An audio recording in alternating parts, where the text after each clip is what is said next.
A Whole New Mind. Why Right-Brainers Will Rule the Future. Daniel H. Pink.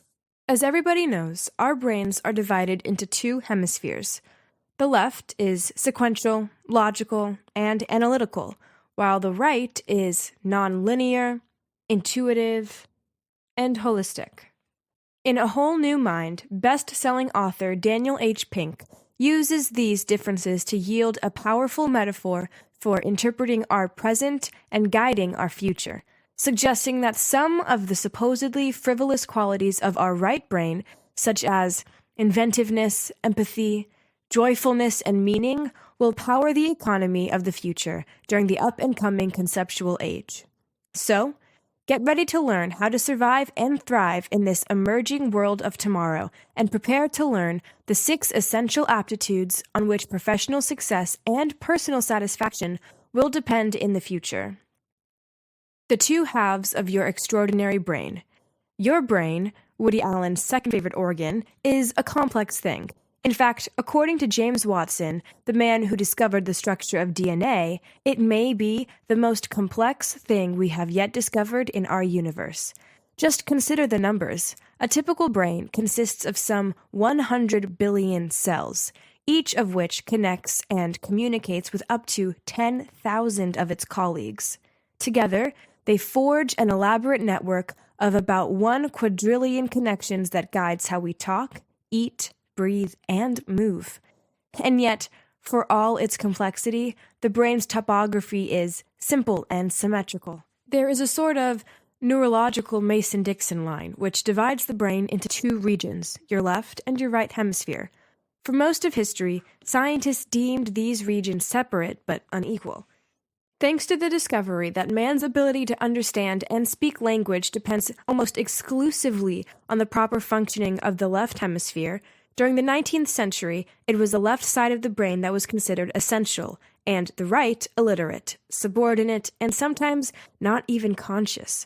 However, in the 1950s, soft-spoken Caltech professor Roger W. Sperry, after several experiments, conclusively proved that this supposedly minor and mentally retarded right hemisphere was, in fact, the superior cerebral member when it came to performing certain kinds of mental tasks. Nowadays, we know for a fact that both halves of our brain are equally important and that both of them play roles in nearly everything we do. However, we also know that they don't play the same roles and that they take significantly different approaches to guiding our actions, understanding the world, and reacting to events. It is the similarities between the two hemispheres that allow humans to be so complex and evolved beings. It is, however, the differences between the two that navigate the personal and professional lives. The 4 differences between your left and your right hemisphere.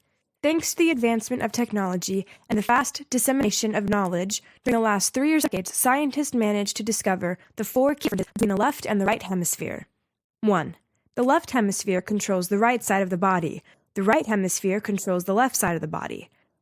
Our brains are contralateral, meaning each half of the brain controls the opposite half of the body. In other words, it is the left brain hemisphere that guides the movement of your right hand and vice versa. Since, in Western languages, we read and write from left to right, for the past 2.5 millennia, these 2 habits have reinforced the dominance of the left hemisphere. 2. The left hemisphere is sequential. The right hemisphere is simultaneous. The left hemisphere is good in recognizing serial events and controlling sequences of behavior. That's why even the Arabs who read from right to left must use the left hemisphere as well, because that's the half of your brain that is naturally involved in reading, writing, and talking.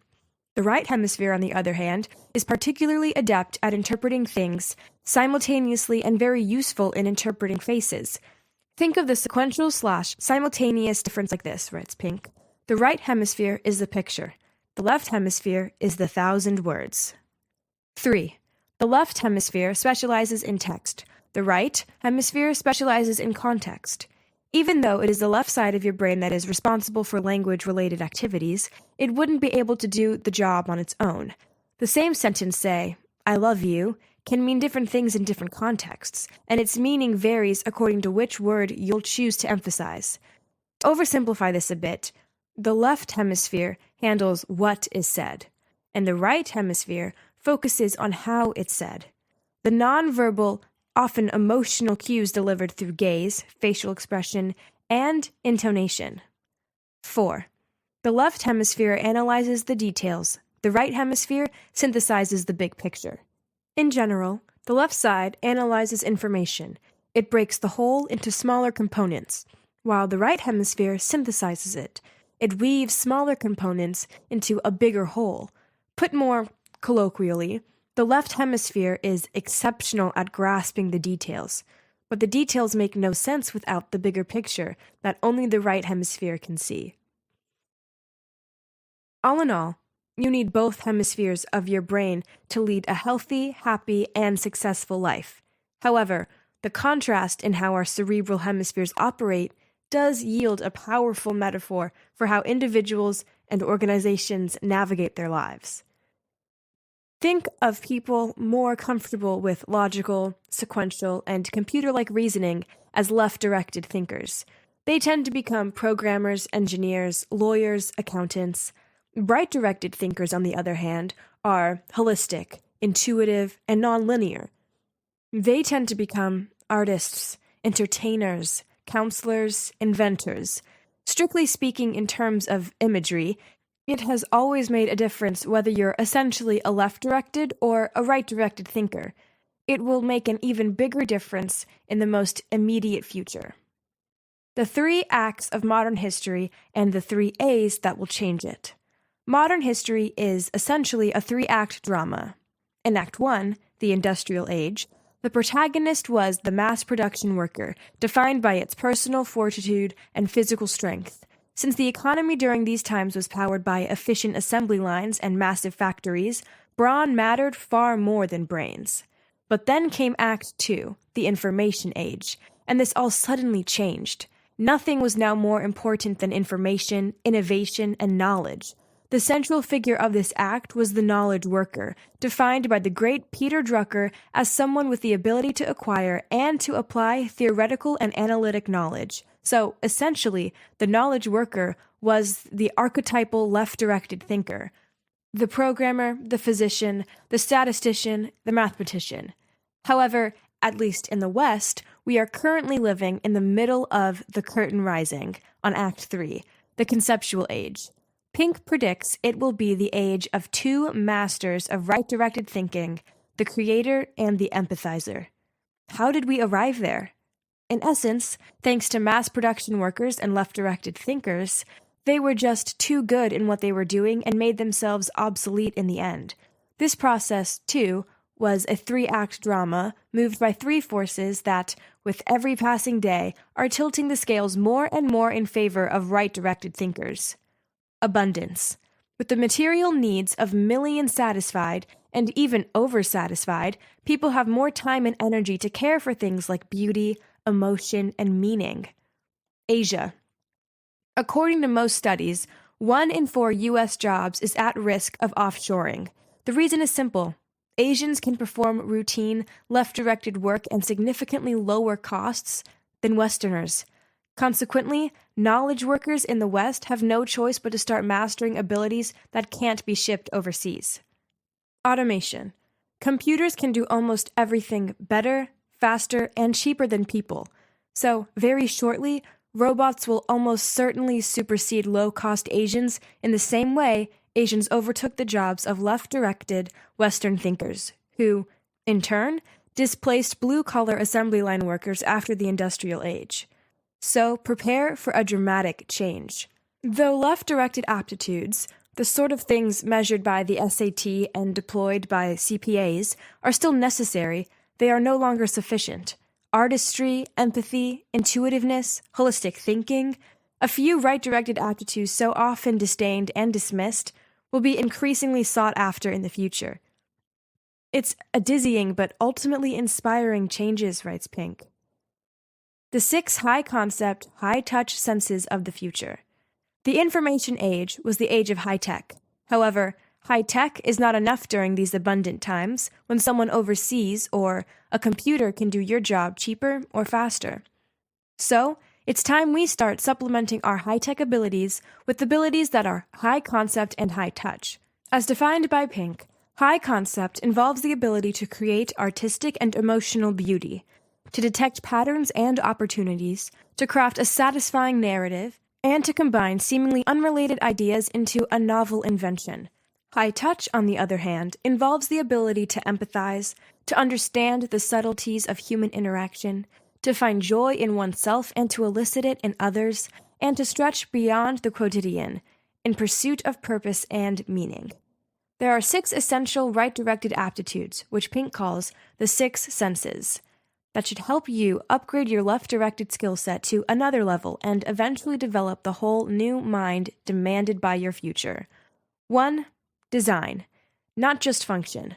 According to a London Business School research, for every % of sales invested in product design, a company's sales and profits rise by an average of 3 to 4%. In other words, it's no longer sufficient to create anything that's merely functional. It is of crucial financial importance to your product, service, experience, or lifestyle to also be beautiful, whimsical, and emotionally engaging. So, get to work. Visit a design museum, buy a few design magazines, and start a design notebook. Develop the ability to recognize what is beautiful and what resonates emotionally with people. 2. Story, not just arguments. Claims and arguments don't mean as much as they did in the past because of saturation. There's just too much information and data around for them to find their way into other people's minds. Fortunately, stories are still able to achieve this. The essence of persuasion, communication, and self-understanding, writes Pink, has become the ability also to fashion a compelling narrative. And the best way to learn to write stories is by reading them. Craft inventive stories evolving from your favorite book's opening sentence. And the next time you're in a large public space, don't just ask yourself, who are these people around me? Make up stories to answer the question. 3. Symphony, not just focus. The information age was the age of analysis. It thrived on specialization and focus. The future belongs to those who can see the big picture, those who know how to synthesize things. Knowledge is widely available online today, so it's not necessary to know the particularities.